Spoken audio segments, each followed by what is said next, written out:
একটা প্রচন্ড জ্বরের রাতে তুমি একদম একা দাঁড়িয়ে আছো।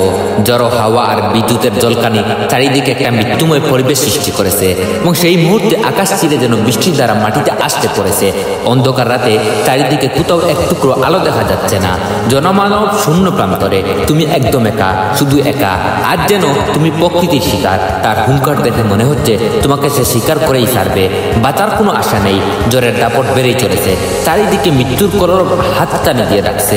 আর বোধহয় বাড়ি ফিরা হবে না। মনে পড়েছে পরের বর্জ্যটা যে মাথার উপরে আসে পড়বে। মৃত্যুকে এত কাছ থেকে তুমি আগে কোনোদিন দেখোনি। প্রত্যেক মুহূর্ত মনে হচ্ছে এবার মনে হয় চলে যাওয়ার পালা। প্রকৃতির সমস্ত প্রতিশোধ আমার উপরেই নিচ্ছে। তোমার জানা মতে তুমি কোনোদিন প্রকৃতির এই বিদ্রোহ রূপ দেখোনি। কি যে করবে তুমি?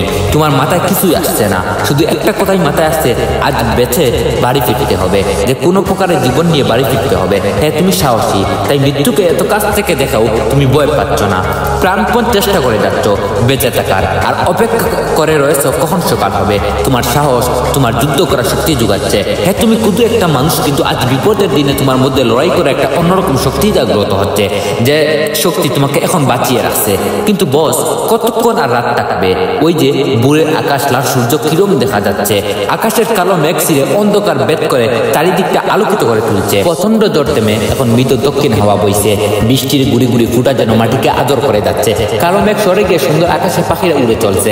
তারপর নিজেকে সব থেকে দামি জীবন নিয়ে তুমি রওনা দিলে বাড়ির পথে। তাই আজকে তুমি এই দুর্যোগের দিন একটা জিনিস খুব ভালোভাবে শিখলে। সবকিছু শেষ হয়ে যাবার পরে আরো একবার চেষ্টা করা উচিত। তাই বলে ভেঙে পড়লে হবে না, শক্ত হয়ে দাঁড়িয়ে থাকতে হবে। ঠিক তেমন এই জ্বরে রাতের মতো তোমার জীবনে বর্তমান খারাপ অবস্থা। জানি তুমি এখন এমন পরিস্থিতিতে আছো যেটা ঠিক ওই জ্বরের রাতের মতো। কিন্তু বস, একটা কথা মাথায় রাখো, রাত যত অন্ধকারময় হোক না কেন, ভোরের সূর্যের কাছে তাকে হার মানতেই হবে। যতই জ্বর বৃষ্টি বজ্রপাত হোক না কেন, পরিষ্কার আকাশ ঠিকই দেখা যাবে। তাই শক্ত হয়ে দাঁড়িয়ে থাকো, ভেঙে পড়লে চলবে না। কারণ খুব শীঘ্রই তোমার জীবনে লাল সূর্যের উদার হতে চলেছে।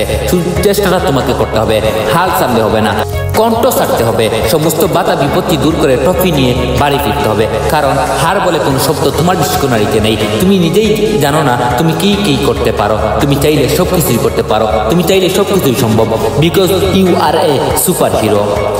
হ্যালো এভরিওয়ান, এমডি আবু ফাহিমের পক্ষ থেকে আমি ফাহিম। বস, ভয় পেও না, নিজের উপরে বিশ্বাস রাখো। আর আমি জানি তোমার স্বপ্ন একদিন সত্যি হবে। ভিডিওটিকে সবার সাথে শেয়ার করে দাও। আল্লাহ হাফিজ, ভালো থেকো।